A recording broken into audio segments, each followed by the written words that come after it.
ఏం విన్నాం మనం ఇప్పుడు? ఏ పల్లకిలో మనం యాత్ర సాగిస్తున్నాము? ప్రేమ అనేటువంటి పల్లకిలో. మరి ప్రేమ అనే పల్లకిలో యాత్ర ప్రయాణం చేసినప్పుడు మనం ఎందుకు మర్చిపోతున్నాం? ఇందాకే చెప్పాను కదా లాస్ట్ పాయింట్, బాబా మేము మర్చిపోతున్నాం అని చెప్పేసి. అంటే ప్రేమ అనే పల్లకిలో ఉంటే మాత్రం మనం బాబాని మర్చిపోం. ఇంకా ఈ పాటలో ఏముంది? ఈ రోజు బాబా చెప్పారు కదా, ఆప్సది కౌను, మనం అందరం ఎవరు ప్రేయసులం కదా. ఆత్మ ప్రేయసి తన ఇంటికి పయనం అయ్యిందిలే. పయనం అయ్యారా? మరి పయనం అవడం కోసం బాబా ఏం చెప్పారు? आपका बैगेज सब कुछ अभी ट्रांसफर करना है. మీ బ్యాగేజ్ మొత్తం అంతా కూడా సర్దుకొని ఇక్కడి నుంచి అంతా కూడా ట్రాన్స్ఫర్ చేసేయమన్నారు. ఎక్కడికి పయనం అయింది? ఇంటికి. బాబా నిన్న కూడా మురళిగా చెప్పారు, ఇంటికి వెళ్ళాలి అంటే ఏం చేయాలి? అన్ని కూడా సర్దుకోవడం స్టార్ట్ చేయాలి. అన్ని రెడీగా మరి? సర్వగుణాలు, సర్వశక్తులు, ఖజానాలు అన్ని రెడీగా మీరు? రెడీ? అమలాపురం పరివారం బాగా అన్ని రెడీ రెడీ నిజంగా. ఇంకా ఏముంది ఇందులో ఈ పాటలో? మోహం యొక్క సంఖ్యలలో నుంచి బయటికి రమ్మని చెప్పారు. ఇంకా దివ్య గుణాలని ధారణ చేయమన్నారు. బా క్లాప్స్. అంటే ఇంకా జ్ఞానరత్నాలు అనేటువంటి ఆభరణాలని రోజు వేసుకోమన్నారు. మీరు అందరూ ఆల్రెడీ ఈరోజు చాలా వేసుకున్నారు, రోజు వేసుకుంటూ ఉన్నారు. ఇంకా క్లాప్స్. ఇంకా మస్తకంలో ఏం మెరుస్తుంది? ఆత్మ జ్యోతి మెరుస్తుంది అని చెప్పారు. ఇంకా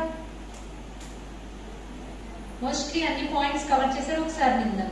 ప్రభుని ప్రేమ అంటే మనం పాట వినడమే కాదు కదా, ఆ పాటలో ఏమి అర్థం ఉంది, ఆ పాట విన్నప్పుడు ఏం ఫీలింగ్ అనుభవం చేసుకోవాలి, అది కూడా అంటే ఇంకా మనకి ఆనందం అనిపిస్తుంది. ప్రభుని ప్రేమ పల్లకిలో సాగేనులే, యాత్ర సాగేనులే, ఆత్మ ప్రేయసి తన ఇంటికే పయనమైందిలే, ప్రియుడైన బాబా నీ జతలోనే ధామానికే చేరేను. అంటే ఒంటరిగా మనం వెళ్ళద్దు. బాబా నిన్న కూడా అన్నారు, నేను మిమ్మల్ని తీసుకెళ్ళడం కోసం వచ్చాను, మిమ్మల్ని నాతో పాటు తీసుకొని వెళ్తాను.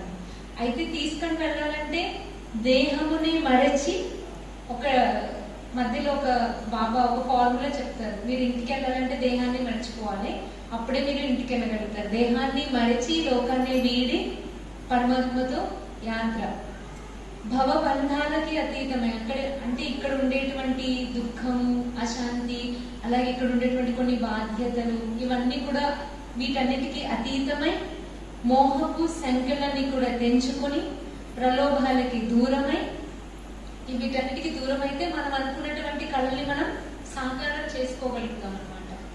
కన్నులలో కదిలేని శాంతిధామం అంటే మన కళ్ళల్లో ఎప్పుడు కూడా శాంతిధామమే కనిపిస్తుందంట. నిజంగా కనిపిస్తుందా? ఒకసారి లైన్ పాడు.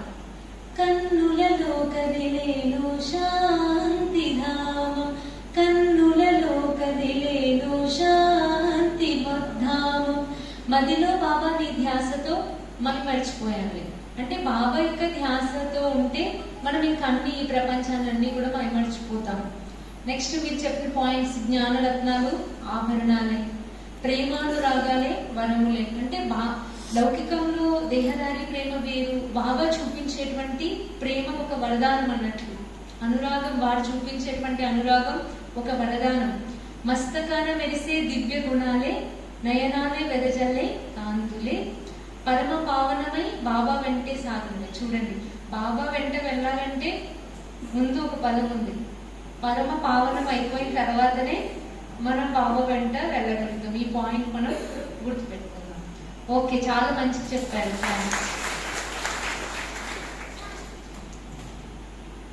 మళ్ళీ ఇంకొక పాట పాడుకుందాం. ఇదంతా అయిపోయిన తర్వాత మళ్ళీ మీరు బ్రేక్ఫాస్ట్ వెళ్తారు కాబట్టి ఇప్పుడు యోగంలో ఒక సాంగ్ చేస్తాం.